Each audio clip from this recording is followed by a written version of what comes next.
വിശദമായ വാർത്തകൾ നോക്കാം. CPI സ്ഥാനാർത്ഥികൾ തയ്യാർ.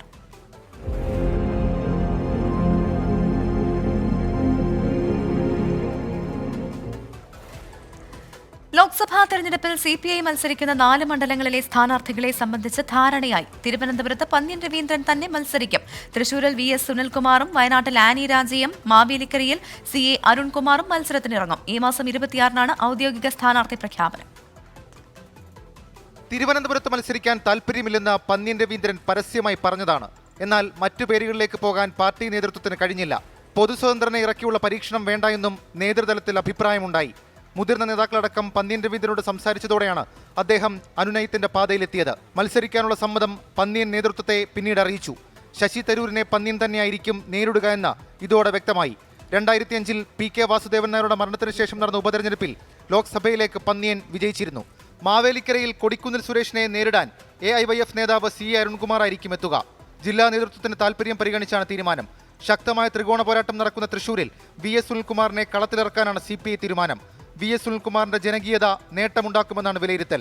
വനിതാ പ്രാതിനിധ്യം പരിഗണിച്ചാണ് വയനാട്ടിൽ ആനി രാജി ഇറക്കുന്നത്. നാളെ മുതൽ ചേരുന്ന ജില്ലാ എക്സിക്യൂട്ടീവ് ഈ പേരുകൾ വിശദമായി ചർച്ച ചെയ്യും. 26-ന് സംസ്ഥാന എക്സിക്യൂട്ടീവും സംസ്ഥാന കൗൺസിലും പട്ടിക ചർച്ച ചെയ്ത് ഔദ്യോഗികമായി സ്ഥാനാർത്ഥികളെ പ്രഖ്യാപിക്കും. 24 തിരുവനന്തപുരം. എറണാകുളത്തും പൊന്നാനിയിലും CPIM സ്ഥാനാർത്ഥികളായത് അപ്രതീക്ഷിത മുഖങ്ങൾ. പഴയ ലീഗ് നേതാവായ KS ഹംസയ്ക്ക് മുസ്ലിം സംഘടനയുമായുള്ള ബന്ധം പൊന്നാനിയിൽ വോട്ടാകുമെന്നാണ് പാർട്ടിയുടെ പ്രതീക്ഷ. എറണാകുളത്ത് പാർട്ടി ചിഹ്നത്തിൽ മത്സരിപ്പിക്കാൻ കഴിയുന്ന വനിതാ സ്ഥാനാർത്ഥിക്കായുള്ള CPIM അന്വേഷണമാണ് KJ ഷൈനിലേക്ക് എത്തിയത്. UDFന് ശക്തമായ മേൽക്കൈയുള്ള പൊന്നാനിയിലും എറണാകുളത്തും അപ്രതീക്ഷിത സ്ഥാനാർത്ഥികളിലൂടെ പരമാവധി വോട്ട് നേടാനാണ് CPIMന്റെ ശ്രമം. പഴയ ലീഗ് നേതാവായ KS ഹംസയിലൂടെ പൊന്നാനിയിൽ ശക്തമായ മത്സരം കാഴ്ചവെക്കാനാകുമെന്നാണ് വിലയിരുത്തൽ. സമുദായ നേതാക്കളുമായുള്ള ഹംസയുടെ ബന്ധം ഗുണമാകുമെന്നും CPIM കരുതുന്നു. ഒരാളുടെയും സമ്മർദ്ദത്തിന് ഞങ്ങൾ വഴങ്ങാൻ ഉദ്ദേശിക്കുന്നില്ല. എന്നാൽ ഞാൻ നേരത്തെ പറഞ്ഞില്ലേ, ഞങ്ങൾക്ക് ആശ്രയിക്കാനാവാത്ത ആരും ഇവിടെ ഇല്ല. ഞങ്ങളെ ആശ്രയിക്കാനാവാത്ത ആളും ഇല്ല. ഇത് രണ്ടും കൂടി വന്നാൽ പിന്നെ എന്താ കേരളത്തിൻ്റെ ഒരു അവസ്ഥ? പാർട്ടി അംഗം പോലുമല്ലാത്ത പൊതുസമ്മതരെ പലതവണ സ്ഥാനാർത്ഥിയാക്കി അണികളെ ഞെട്ടിച്ച പാരമ്പര്യം എറണാകുളത്ത് CPIMനുണ്ട്. എന്നാൽ ഈ പതിവ് ഇത്തവണ തിരുത്തി. സാമുദായിക പ്രാതിനിധ്യവും പുതുമുഖമെന്ന പരിഗണനയും നൽകിയാണ് KJ ഷൈൻ എന്ന അധ്യാപക സംഘടനാ നേതാവിലേക്ക് CPIM എത്തിയത്. എറണാകുളം പാർലമെന്റ് മണ്ഡലത്തിലും ഇലക്ഷൻ വരുമ്പോൾ ഞാൻ ഇലക്ഷൻ വർക്കിൽ ഇറങ്ങുന്ന ആളാണ്. അപ്പോൾ അതുപോലെ തന്നെ ഇപ്രാവശ്യം ഇറങ്ങും. ബാക്കി കാര്യങ്ങൾ പാർട്ടി തീരുമാനം അറിയുന്ന മുറയ്ക്ക് പാർട്ടി നിർദ്ദേശം അനുസരിച്ച് പ്രവർത്തിക്കും. വ്യക്തി എന്നതിനപ്പുറം തെരഞ്ഞെടുപ്പിൽ രാഷ്ട്രീയത്തിനാണ് പ്രാധാന്യമെന്ന് ഹൈബി ഈഡന്റെ പ്രതികരണം. ഒരു വ്യക്തി എന്നതിനപ്പുറത്ത് ഈ തെരഞ്ഞെടുപ്പിന് വലിയ രാഷ്ട്രീയ പ്രാധാന്യവും മാനവും ഉണ്ട്. അപ്പം ഇതൊരു രാഷ്ട്രീയ പോരാട്ടമാണ്. ആ രാഷ്ട്രീയ പോരാട്ടത്തിൽ ഈ സർക്കാരിനെ വിലയിരുത്തുന്ന, കേന്ദ്ര സർക്കാരിൻ്റെ നയങ്ങളെ വിലയിരുത്തുന്ന ഒരു MP എന്നുള്ള രീതിയിൽ എൻ്റെ പാർലമെൻ്ററി പെർഫോമൻസിനെയും മണ്ഡലത്തിലെ വികസന പദ്ധതികളും എല്ലാം ചർച്ച ചെയ്യപ്പെടുന്ന ഒരു തെരഞ്ഞെടുപ്പായി ഇത് മാറണമെന്ന് ആഗ്രഹിക്കുന്ന ഒരാളാണ് ഞാൻ. ആത്മവിശ്വാസത്തോടെ UDFും കോട്ടകൾ പിടിച്ചുലയ്ക്കാമെന്ന പ്രതീക്ഷയിൽ CPIMും കരുക്കൾ നീക്കുമ്പോൾ പോരാട്ടം തീപാറും. മലപ്പുറം ബ്യൂറോയ്ക്കൊപ്പം 24 കൊച്ചി. UDF സീറ്റ് വിഭജനം സമരാഗ്നി ജാഥയ്ക്ക് പിന്നാലെ പൂർത്തിയാക്കും. മുസ്ലിം ലീഗിന്റെ 3ാം സീറ്റ് ആവശ്യം ന്യായമെന്ന K മുരളീധരന്റെ പ്രസ്താവന തള്ളി UDF കൺവീനർ MM ഹസൻ. ചർച്ച നടക്കുന്ന വിഷയത്തിൽ അഭിപ്രായം പറയാൻ കഴിയില്ലെന്ന് MM ഹസൻ പ്രതികരിച്ചു. മുസ്ലിം ലീഗിന്റെ 3ാം സീറ്റ് ആവശ്യത്തിൽ ഇന്നും ഒരു തീരുമാനത്തിലേക്കെത്താൻ UDF നേതൃത്വത്തിന് കഴിഞ്ഞിട്ടില്ല. സമരാഗ്നി ജാഥ നടക്കുന്നതിനാലാണ് UDF ഏകോപന സമിതി യോഗം വൈകുന്നത് എന്നാണ് നേതാക്കളുടെ വിശദീകരണം. എന്നാൽ ലീഗുമായി സമവായത്തിലെത്താൻ കഴിയാത്തതാണ് യഥാർത്ഥ പ്രശ്നം. ഇതിൽ മുന്നണിയിലെ മറ്റ് ഘടകകക്ഷികൾക്ക് അതൃപ്തിയുണ്ട്. 2 ദിവസത്തിനുള്ളിൽ ഏകോപന സമിതിയുടെ തീയതി തീരുമാനിക്കുമെന്ന് UDF കൺവീനർ MM ഹസൻ പറഞ്ഞു. ഉടൻ തന്നെ UDFന്റെ മുസ്ലിം ലീഗുമായിട്ടുള്ള ഉഭയകക്ഷി ചർച്ച പൂർത്തിയാക്കി UDF യോഗം ഉടൻ തന്നെ വിളിക്കാനാണ് ഞങ്ങൾ ആലോചിക്കുന്നത്. മുസ്ലിം ലീഗിന് 5 or 6 സീറ്റിന് അർഹതയുണ്ടെന്ന K മുരളീധരന്റെ പ്രസ്താവന UDF കൺവീനർ തള്ളി. അതല്ല മുരളീധരന്റെ അഭിപ്രായം. ഞങ്ങൾ കാര്യം ചർച്ച ചെയ്തുകൊണ്ടിരിക്കുന്ന ഒരു കാര്യത്തെക്കുറിച്ച് ഇപ്പോൾ അഭിപ്രായം പറയാൻ UDF കൺവീനർ എന്ന നിലയ്ക്ക് എനിക്ക് സാധിക്കില്ലല്ലോ. ഔദ്യോഗിക പ്രഖ്യാപനം വന്നിട്ടില്ലെങ്കിലും ആലപ്പുഴ, കണ്ണൂർ എന്നീ മണ്ഡലങ്ങൾ ഒഴികെയുള്ളയിടങ്ങളിൽ സ്ഥാനാർത്ഥികൾ സംബന്ധിച്ച് ധാരണയായിട്ടുണ്ട്. 24 തിരുവനന്തപുരം. ലോക്സഭാ തെരഞ്ഞെടുപ്പിൽ സംസ്ഥാനത്ത് പ്രചാരണ രംഗത്ത് നേരിട്ടിറങ്ങാൻ RSS പ്രചാർ വിഭാഗ് പ്രചാരണ പ്രവർത്തനങ്ങൾ ഏകോപിപ്പിക്കും. ഇതിന്റെ ഭാഗമായി സോഷ്യൽ മീഡിയ ഇൻഫ്ലുവൻസേഴ്സ് യോഗം അടുത്ത മാസം 10-ന് RSS കൊച്ചിയിൽ വിളിച്ചു ചേർത്തു. RSS BJP ദേശീയ നേതാക്കൾ പരിപാടിക്ക് നേതൃത്വം നൽകുമെന്നാണ് വിവരം. BJP പ്രചാരണ സംസ്ഥാനത്ത് ശക്തമല്ല എന്ന സംഘടനയ്ക്കുള്ളിൽ തന്നെ ആക്ഷേപം ഉയർന്നിരുന്നു. ഈ പശ്ചാത്തലത്തിലാണ് RSS നേരിട്ട് കളത്തിലിറങ്ങുന്നത്. BJPയുടെ പ്രചാരണ ഗാന വിവാദത്തിൽ ആർക്കുമെതിരെയും നടപടിയെടുക്കില്ലെന്ന് കേരള പ്രഭാരി Prakash Javadekar. IT cell convener S ജയശങ്കറിനെ മാറ്റണമെന്നാവശ്യപ്പെട്ട് സംസ്ഥാന നേതൃത്വം ദേശീയ നേതൃത്വത്തെ സമീപിച്ചതിന് പിന്നാലെയാണ് ജാവ്ദേക്കറുടെ പ്രതികരണം. വിവാദത്തിൽ IT സെൽ കൺവീനർ BJP സംസ്ഥാന അധ്യക്ഷന് വിശദീകരണം നൽകി. പൊന്നാനിയിലെ പദയാത്രയ്ക്കിടെ ലൈവ് നൽകാൻ ഏൽപ്പിച്ച ടീമിന് അബദ്ധം പറ്റി. പവർ സപ്ലൈ നഷ്ടപ്പെട്ട് ലൈവ് കട്ടായപ്പോൾ യൂട്യൂബിൽ നിന്ന് പ്രചാരണ ഗാനങ്ങൾ പ്ലേ ചെയ്തു. ഇക്കൂട്ടത്തിൽ UPA കാലത്തെ പ്രചാരണ ഗാനം കൂടെ പ്ലേ ആയെന്നാണ് BJP മലപ്പുറം സോഷ്യൽ മീഡിയ ടീമിന്റെ വിശദീകരണം. IT cell convener S Jayashankar ഇക്കാര്യം രേഖാമൂലം സംസ്ഥാന അധ്യക്ഷൻ K സുരേന്ദ്രനെ അറിയിച്ചു. മറുപടിയിൽ സംസ്ഥാന നേതൃത്വം തൃപ്തരല്ല. 2009 ഗാനം ലൈവിൽ പോയത് കയ്യബദ്ധമല്ല എന്ന നിലപാടിൽ സംസ്ഥാന നേതൃത്വം ഉറച്ചു നിൽക്കുന്നു. S ജയശങ്കറും K സുരേന്ദ്രനുമായി നിലനിൽക്കുന്ന ശീതസമരത്തിന്റെ അനന്തരഫലമാണ് പ്രചാരണ ഗാന വിവാദമെന്ന് സംസ്ഥാന നേതൃത്വം സംശയിക്കുന്നു. S ജയശങ്കറിനെ IT സെൽ കൺവീനർ സ്ഥാനത്തു നിന്ന് മാറ്റണമെന്നാവശ്യപ്പെട്ട് സംസ്ഥാന നേതൃത്വം കേന്ദ്ര നേതൃത്വത്തെ സമീപിച്ചു. എന്നാൽ വിഷയത്തിൽ ആർക്കെതിരെയും നടപടി ഉണ്ടാകില്ലെന്ന് സംസ്ഥാന പ്രഭാരി പ്രകാശ് ജാവ്ദേക്കർ Xൽ കുറിച്ചു. ഇത്തരം പിഴവുകൾ പത്രങ്ങളിൽ നിത്യേന ഉണ്ടാകുന്നുണ്ട്. BJPക്കെതിരെ വാർത്ത നൽകുന്നതിനു മുമ്പ് യാഥാർത്ഥ്യം തേടണമെന്നും പ്രകാശ് ജാവ്ദേക്കർ പ്രതികരിച്ചു. പ്രകാശ് ജാവ്ദേക്കറിന്റേത് വ്യക്തിപരമായ അഭിപ്രായമായി കണ്ടാൽ മതിയെന്നാണ് സംസ്ഥാന നേതൃത്വത്തിന്റെ പക്ഷം. അലക്സ് റാം മുഹമ്മദ്, 24, തിരുവനന്തപുരം. പരസ്പരം പഴിചാരി നേതാക്കൾ.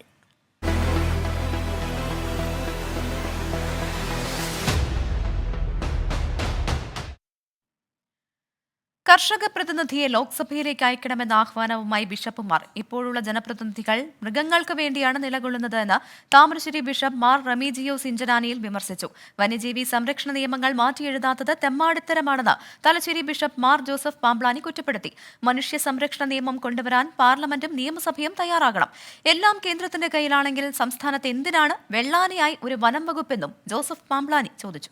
ബഹുമാനപ്പെട്ട മുഖ്യമന്ത്രി അങ്ങ് പറയാറുണ്ടല്ലോ, ഊരിപ്പിടിച്ച വാളുകൾക്ക് നടുവിലൂടെയാ ഞാൻ നടന്നു വന്നത് എന്ന്.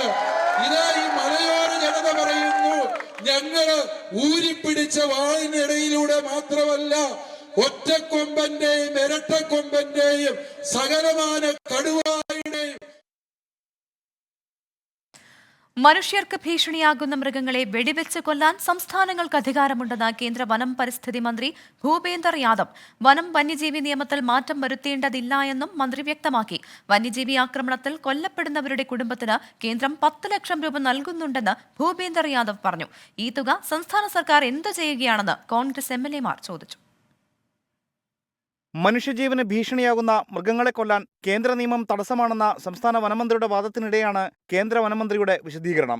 1972 വന്യജീവി സംരക്ഷണ നിയമപ്രകാരം ജീവന് ഭീഷണിയാകുന്ന മൃഗങ്ങളെ കൊല്ലാനുള്ള ഉത്തരവിറക്കാൻ ചീഫ് വൈൽഡ് ലൈഫ് വാർഡന് അധികാരമുണ്ട്. ഇക്കാര്യത്തിൽ കേന്ദ്ര നിയമ ഭേദഗതി വേണ്ടെന്നും ഭൂപേന്ദ്ര യാദവ് ചൂണ്ടിക്കാട്ടി. So power is already there. The state government wants, their power is with them, with their chief wildlife, the power is there. And under that power, he can issue permission to trap, catch or kill a problematic animal. ഏറെ പ്രതീക്ഷയോടെയാണ് കേന്ദ്ര വനമന്ത്രിയുടെ സന്ദർശനത്തെ വയനാട് കണ്ടത്. എന്നാൽ പുതിയ പ്രഖ്യാപനങ്ങൾ ഒന്നുമുണ്ടായില്ല. കേരള, കർണാടക, തമിഴ്നാട് സംസ്ഥാനങ്ങളിലെ വകുപ്പുകൾ തമ്മിലുള്ള ഏകോപനത്തിനും ആനത്താരകൾ വീണ്ടെടുക്കുന്നതിനും കോയമ്പത്തൂരിലെ സലീം അലി ഇൻസ്റ്റിറ്റ്യൂട്ടിനെ ചുമതലപ്പെടുത്തും. വന്യജീവി ആക്രമണങ്ങളിൽ മരിച്ചവരുടെ കുടുംബങ്ങൾക്ക് കേന്ദ്ര സഹായമായി 10 ലക്ഷം രൂപ നൽകുന്നുണ്ടെന്ന് മന്ത്രി പറഞ്ഞു. എന്നാൽ ഈ തുക വയനാട്ടിൽ ഒരു കുടുംബത്തിനും ഇതുവരെ കിട്ടിയിട്ടില്ലെന്ന് MLA മാരായ T സിദ്ദിഖും IC ബാലകൃഷ്ണനും ആരോപിച്ചു. ഈ തുക എവിടെ ചെലവഴിക്കുന്നുവെന്ന് പറയാൻ സംസ്ഥാന സർക്കാർ തയ്യാറാകണമെന്ന് ആവശ്യം. മന്ത്രി ഇവിടെ പറഞ്ഞത് 10 ലക്ഷം രൂപ സെൻട്രൽ ഗവൺമെൻറ് നൽകുന്നു എന്നുള്ളതാണ്. ആ സെൻട്രൽ ഗവൺമെൻറ് നൽകിയതായിരിക്കുന്ന തുക എന്തുകൊണ്ട് വിക്ടിംസിന് കിട്ടിയില്ല എന്നുള്ളത് കേരളത്തിലെ വനം വകുപ്പ് മന്ത്രി ഈ കാര്യത്തിൽ ഉത്തരവാദിത്തത്തോടുകൂടി മറുപടി പറയണം. ഇപ്പോൾ കേന്ദ്രമന്ത്രി പറഞ്ഞു, ഞങ്ങളിത് ആവശ്യപ്പെട്ടപ്പോൾ കേന്ദ്രമന്ത്രി പറഞ്ഞു 10 ലക്ഷം രൂപ സെൻട്രൽ ഗവൺമെൻറ് കൊടുക്കുന്നു. അപ്പോൾ സംസ്ഥാന ഗവൺമെൻറ്റിൻ്റെ ഉദ്യോഗസ്ഥന്മാരായി ഞങ്ങൾ ചർച്ച നടത്തിയപ്പോൾ അവർ പറയുന്നു ഇത് സ്റ്റേറ്റ് ഗവൺമെൻറ്റിൻ്റെ പ്ലാൻ പദ്ധതിയിൽ നിന്നാണ്, അക്കൗണ്ടിൽ നിന്നാണ് ഞങ്ങൾ കൊടുക്കുന്നത്. ജനപ്രതിനിധികളുടെയും ഇവിടുത്തെ പൊതുജനങ്ങളുടെയും സംശയങ്ങൾ തീർക്കേണ്ട ഉത്തരവാദിത്വം ഇവർക്ക് രണ്ടുപേർക്കുമുണ്ട്. അതേസമയം കേന്ദ്രമന്ത്രിയെ കരിങ്കൊടി കാണിക്കാൻ നിന്ന KSU പ്രവർത്തകരെ പോലീസ് അറസ്റ്റ് ചെയ്തു. വയനാട്ടിലെ വന്യമൃഗശല്യത്തിന്റെ പശ്ചാത്തലത്തിൽ മാനന്തവാടി രൂപതയുടെ നേതൃത്വത്തിൽ കൽപ്പറ്റയിൽ ഉപവാസവും റാലിയും പൊതുസമ്മേളനവും നടത്തി. മാർ ജോസഫ് പാമ്പളാനി ഉദ്ഘാടനം ചെയ്തു. ബഹുമാനപ്പെട്ട മുഖ്യമന്ത്രി അങ്ങ് പറയാറുണ്ടല്ലോ, ഊരിപ്പിടിച്ച വാളുകൾക്ക് നടുവിലൂടെയാ ഞാൻ നടന്നു വന്നത് എന്ന്. ഇതാ ഈ മലയോര ജനത പറയുന്നു, ഞങ്ങള് ഊരിപ്പിടിച്ച വാളിനിടയിലൂടെ മാത്രമല്ല. 24 വയനാട്. തൃശൂർ പാലപ്പള്ളിയിൽ വീണ്ടും പുലി ഇറങ്ങി. എലിക്കോട് ആദിവാസി കോളനിക്ക് സമീപം ഇറങ്ങിയ പുലി തോട്ടത്തിൽ നിന്ന് പശുക്കുട്ടിയെ കൊന്നു. പത്തനംതിട്ടയിൽ കാട്ടാന ആക്രമണത്തിൽ വീട് തകർന്നു. മലയാറ്റൂർ ആറാട്ടുകടവ് ദുർഗാദേവി ക്ഷേത്രം കാട്ടാനക്കൂട്ടം ആക്രമിച്ചു. കാട്ടാനശല്യം രൂക്ഷമായി തുടരുന്നതിനിടെയാണ് പാലപ്പള്ളിയിൽ പുലിയുടെ സാന്നിധ്യം. എലിക്കോട് ആദിവാസി കോളനിയിൽ വീടിനു പുറകിലെ തോട്ടത്തിൽ നിന്ന പശുക്കുട്ടിയെ പുലി കൊന്നുതിന്നതോടെ പ്രദേശവാസികൾ ആശങ്കയിലാണ്. ആഴ്ചകൾക്ക് മുമ്പ് എച്ചിപ്പാറ കുണ്ടായി വലിയകുളം പ്രദേശത്തും പുലിയിറങ്ങി പശുക്കളെ പിടികൂടിയിരുന്നു. പുലിയെ പിടികൂടാൻ കൂട് സ്ഥാപിക്കണമെന്നാണ് നാട്ടുകാരുടെ ആവശ്യം. പത്തനംതിട്ടയിൽ തേക്കതോട് മൂർത്തിമണ്ണിൽ കാട്ടാന വീട് തകർത്തു. ഇന്ന് പുലർച്ചെയോടെയാണ് തേക്കതോട് സ്വദേശി അജിയുടെ വീട് കാട്ടാന തകർത്തത്. ഇന്നലെ രാത്രിയാണ് മലയാറ്റൂർ ആറാട്ടുകടവ് ദുർഗാദേവി ക്ഷേത്രത്തിൽ കാട്ടാനക്കൂട്ടമെത്തിയത്. തെങ്ങുകൾ മറിച്ചിട്ട കാട്ടാനക്കൂട്ടം മതിലും തകർത്തു. ഇതിന് സമീപമാണ് കഴിഞ്ഞ ദിവസം കുട്ടിയാന കിണറ്റിൽ വീണത്. വിവിധ ബ്യൂറോകൾക്കൊപ്പം 24 തൃശൂർ. ബംഗാളിലെ സിലിഗുഡി സഫാരി പാർക്കിലെ സിംഹങ്ങളുടെ പേര് വിവാദത്തിൽ അതൃപ്തി പ്രകടിപ്പിച്ച് കൽക്കട്ട ഹൈക്കോടതി. സിംഹങ്ങൾക്ക് അക്ബർ, സീത എന്ന പേരിട്ടത് ശരിയായില്ല എന്ന് ഹൈക്കോടതി വ്യക്തമാക്കി. വിവാദങ്ങൾ ഒഴിവാക്കാൻ സർക്കാർ ആവശ്യമായ നടപടി സ്വീകരിക്കണമെന്നും കോടതി നിർദ്ദേശിച്ചു. പേരിട്ടത് ത്രിപുര സർക്കാരെന്നും മാറ്റാൻ തയ്യാറാണെന്നും ബംഗാൾ സർക്കാർ വിശദീകരിച്ചു.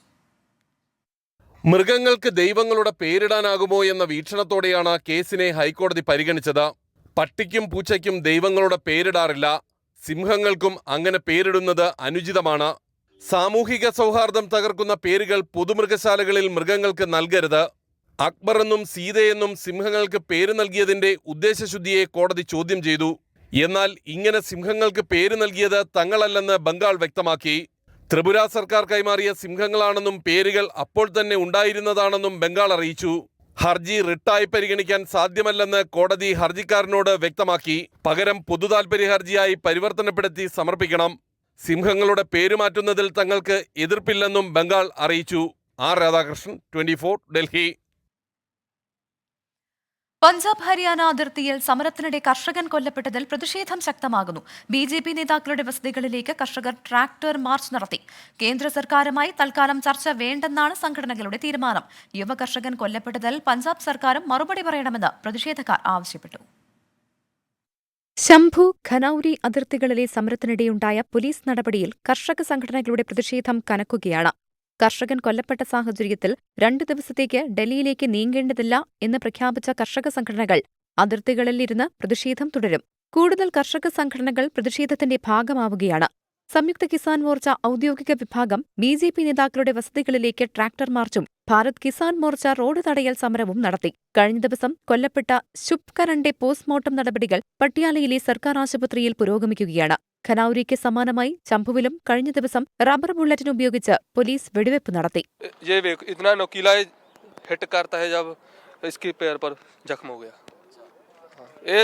ਇਹਦਾ ਬਾਹਲੇ ਛੱਡਿਆ ਸਾਡੇ ਤੇ ਇੱਥੇ ਕਿੰਨੇ ਹੀ ਫਿਰਦੇ ਹੋਣਗੇ, ਅਜੇ ਹੋਰ ਵੀ ਪਏ ਹੋਣਗੇ। ਇਹ ਅਣਗਿਣਤ ਲੋਕਾਂ ਦੇ ਮਾਰੇ ਕਿਸੇ ਦਾ ਸਿਰ ਪਾੜਦਾ, ਕਿਸੇ ਦੀ ਲੱਤ ਬਾਂਹ ਮੂੰਹ ਬਥੇਰਿਆਂ ਦੇ ਨੁਕਸਾਨ ਕੀਤਾ ਇਹਨਾਂ ਨੇ। ਨਾਲੇ ਅਸੀਂ ਖੜੇ ਵੀ ਪੰਜਾਬ ਦੇ ਇਲਾਕੇ 'ਚ ਇਹ ਡਰੋਨ ਨਾਲ ਉਹ ਉੱਥੋਂ ਤੱਕ ਹੁੰਦੇ ਸੀ, ਸਟੇਜ ਜਿੱਥੇ ਲੱਗੀ ਸੀ ਸਟੇਜ ਦੇ ਉੱਤੇ ਅਥਰੂ ਗੈਸ ਸਿੱਟਦੇ ਹੀ ਡਰੋਨ ਨਾਲ। ਤੇ ਨਾਲੇ ਭਗਵੰਤ ਮਾਨ ਸਰਕਾਰ ਕਹਿੰਦੀ ਪੰਜਾਬ ਦੇ ਇਲਾਕੇ 'ਚ ਡਰੋਨ ਨਾਲ ਸਿੱਟ ਨਹੀਂ ਸਕਦੇ, ਇਹ ਫਿਰ ਵੀ ਪੰਜਾਬ ਦੇ ਇਲਾਕੇ 'ਚ ਸਿੱਟ ਕੇ ਗਏ। പഞ്ചാബിൽ ഹരിയാന പോലീസിന്റെ നടപടി എങ്ങനെയുണ്ടായി എന്ന് മുഖ്യമന്ത്രി ഭഗവന്ത് മാൻ വിശദീകരിക്കണമെന്നും ഹരിയാന പോലീസിനെതിരെ നിയമ നടപടി സ്വീകരിക്കണമെന്നും കർഷക സംഘടനകൾ ആവശ്യപ്പെട്ടു. കേന്ദ്ര സർക്കാർ ചർച്ചയ്ക്ക് ക്ഷണിച്ചെങ്കിലും പോലീസ് നടപടിയിൽ പ്രതിഷേധിച്ച് സഹകരിക്കേണ്ടതില്ല എന്നാണ് സംഘടനകളുടെ നിലപാട്. ശംഭു അതിർത്തിയിൽ ചേരുന്ന യോഗത്തിലാകും കർഷക സംഘടനകൾ ഭാവി തീരുമാനം പ്രഖ്യാപിക്കുക. നിലവിൽ ശംഭുവിലും ഖനൌരിയിലും സ്ഥിതിഗതികൾ സമാധാനപരമാണ്. 24 ഡൽഹി.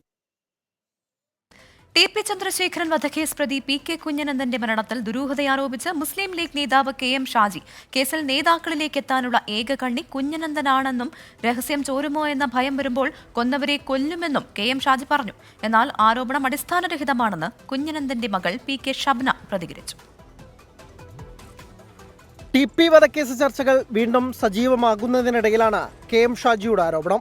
കണ്ണൂരിലെ എല്ലാ രാഷ്ട്രീയ കൊലപാതകങ്ങളിലും കൊന്നവർ കൊല്ലപ്പെട്ടിട്ടുണ്ടെന്ന് KM ഷാജി. ഫസൽ കൊലക്കേസിലെ 3 പേരെ കൊന്നത് CPM ആണെന്നും ആരോപണം. കുഞ്ഞനന്ദൻ മരിച്ചത് ഭക്ഷ്യവിഷബാധയെ തുടർന്നാണ്. കണ്ണൂരിലെ എല്ലാ രാഷ്ട്രീയ കൊലപാതകങ്ങളിലും കൊന്നവർ കൊല്ലപ്പെട്ടിട്ടുണ്ട്. കുറച്ചാളുകളെ കൊല്ലാൻ വിടും, അവർ കൊന്നുകഴിഞ്ഞ് വരും. കുറച്ചു കഴിഞ്ഞ് ഇവരിൽ നിന്നും രഹസ്യം ചോർന്നേക്കുമോ എന്ന ഭയം വരുമ്പോൾ കൊന്നവരെ കൊല്ലും.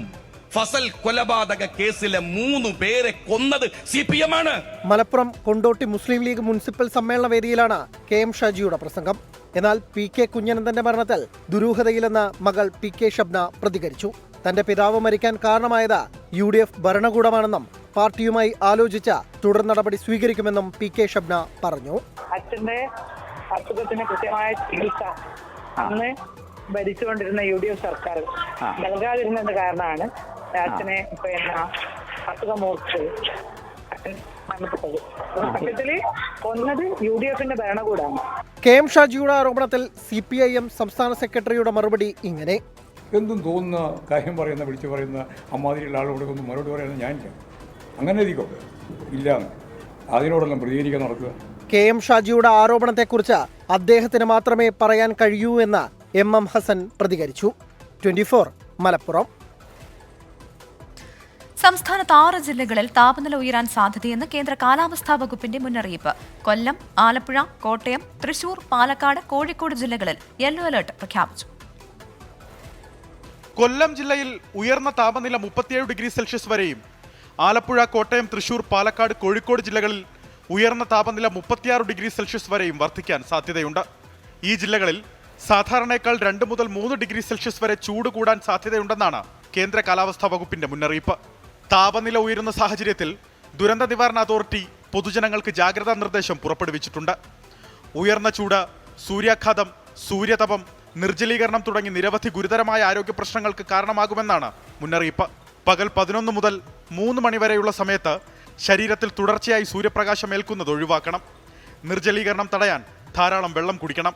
ചൂട് അധികരിക്കുന്ന സാഹചര്യത്തിൽ കാട്ടുതീ വ്യാപിക്കാനുള്ള സാധ്യതയുള്ളതിനാൽ വനമേഖലയോട് ചേർന്ന് താമസിക്കുന്നവരും വിനോദസഞ്ചാരികളും പ്രത്യേകം ജാഗ്രത പാലിക്കണം. 24 തിരുവനന്തപുരം. ഡോക്ടർ വന്ദനാദാസ് കൊലക്കേസിൽ ഉത്തരം കിട്ടാത്ത ഒരുപാട് ചോദ്യങ്ങളുണ്ടെന്ന് വന്ദനയുടെ പിതാവ് KG മോഹൻദാസ്. ദുരൂഹതകൾ നീക്കാൻ CBI അന്വേഷണം ആവശ്യമാണ്. അതിനെ സർക്കാർ എന്തിനാണ് എതിർക്കുന്നതെന്ന് മനസ്സിലാകുന്നില്ലെന്നും KG മോഹൻദാസ് പറഞ്ഞു. ഫ്ലവേഴ്സ് 1 കോടിയിലാണ് പ്രതികരണം. അവൾ കൊട്ടാരക്കര താലൂക്ക് ജോലി ചെയ്യുന്നുണ്ട്, അവൾ ഉടനെ വരും എന്നൊക്കെയാണ് ഞങ്ങൾ വിശ്വസിച്ചുകൊണ്ടിരിക്കുന്നത്. ഇപ്പോൾ അങ്ങനെ തന്നെയാണ്.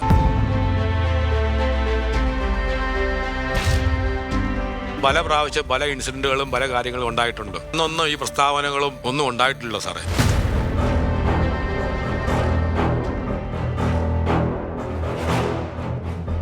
അതിവൈകാരിക രംഗങ്ങൾക്കാണ് മണിയിലുള്ള ഫ്ലവേഴ്സ് 1 കോടി സ്റ്റുഡിയോ വേദിയായത്. ഹൃദയം നുറുങ്ങുന്ന വേദനയിൽ ഒരു പിതാവ്. കൊട്ടാരക്കര താലൂക്ക് ആശുപത്രിയിൽ ഹൗസ് സർജനായിരുന്ന മകൾ ഡോക്ടർ വന്ദനാദാസ് കുത്തേറ്റ് മരിച്ചതിനെക്കുറിച്ച് മോഹൻദാസിന് ഒരുപാട് ചോദ്യങ്ങളുണ്ട്.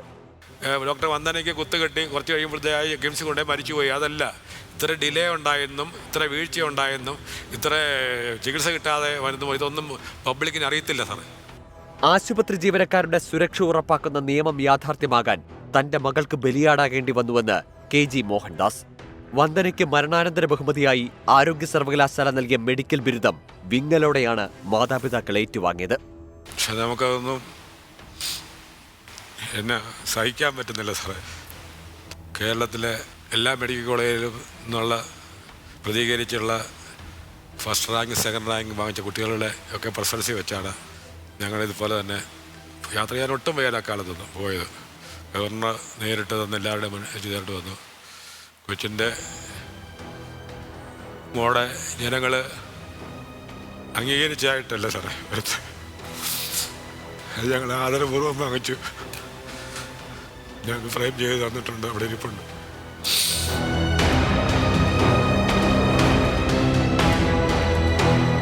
വൈദ്യപരിശോധനയ്ക്കായി പോലീസ് കൊട്ടാരക്കര താലൂക്ക് ആശുപത്രിയിൽ എത്തിച്ച സന്ദീപിന്റെ കുത്തേറ്റ് ഹൗസ് സർജൻ ഡോക്ടർ വന്ദനാദാസ് കൊല്ലപ്പെട്ടത് കഴിഞ്ഞ മെയ് 10-ന്. സന്ദീപിനോട് മോഹൻദാസിന് പറയാനുള്ളത് ഇത്രമാത്രം: ഒരു പാവം പെൺകുട്ടിയെ 21ഓളം കുത്തുകൾ കൊടുത്ത് 4 മണിക്കൂറിലധികം ലോകത്തെ എല്ലാ വേദനകളും ഒന്നിച്ച് അനുഭവിക്കേണ്ടി വന്ന എൻ്റെ പൊന്നുമോളുടെ ആത്മാവ് ഒരിക്കലും ലോകത്തിലാരും ഉൾക്കൊള്ളുകയില്ല, ക്ഷമിക്കുകയില്ല. ദൈവം പോലും അത് ക്ഷമിക്കുകയില്ല എന്ന് മാത്രമേ ഞാൻ പറയുന്നുള്ളൂ. സംഭവത്തിലെ ദുരൂഹതകൾ മാറിയാൽ ഈ നെഞ്ചിലെ നീറ്റൽ അല്പമെങ്കിലും അടങ്ങുമെന്ന് കരുതാം. ഫ്ലവേഴ്സ് 1 കോടിയിൽ ലഭിക്കുന്ന തുക 2 MBBS വിദ്യാർത്ഥികൾക്ക് സ്കോളർഷിപ്പായി നൽകാനാണ് KG മോഹൻദാസിന്റെ തീരുമാനം. അട്ടപ്പാടി പോലെയുള്ള പിന്നോക്ക പ്രദേശങ്ങളിലെ മെഡിക്കൽ കോളേജിൽ പഠിക്കുന്ന കുട്ടികൾക്ക് വേണ്ടി ഇവിടെ കിട്ടുന്ന പൈസ അവർക്ക് പഠിക്കാൻ വേണ്ടി കൊടുക്കണമെന്ന് അങ്ങ് പറഞ്ഞു. മെയിൽ ഫീമെയിൽ ഇവർ 2 പേർക്ക് മെഡിക്കൽ കോളേജിൽ പഠിക്കാൻ നിൽക്കുന്ന പ്രദേശം 2 കുട്ടികൾക്ക്, ഒരു ആൺകുട്ടിക്കും ഒരു പെൺകുട്ടിക്കും കൊടുക്കണമെന്നുള്ളതാണ്. കാണാം ഫ്ലവേഴ്സ് 1 കോടി ഇന്നു രാത്രി 9 മണിക്ക്. News desk 24. ലോകത്തെവിടെയായാലും ഏത് സമയത്തും 24 വാർത്തകളും ഓഗ്മെന്റഡ് റിയാലിറ്റി പാക്കേജുകളും എക്സ്പ്ലെയിനറുകളും വിശദമായി കാണാൻ ഞങ്ങളുടെ യൂട്യൂബ് ചാനൽ നിങ്ങൾക്ക് സബ്സ്ക്രൈബ് ചെയ്യാം.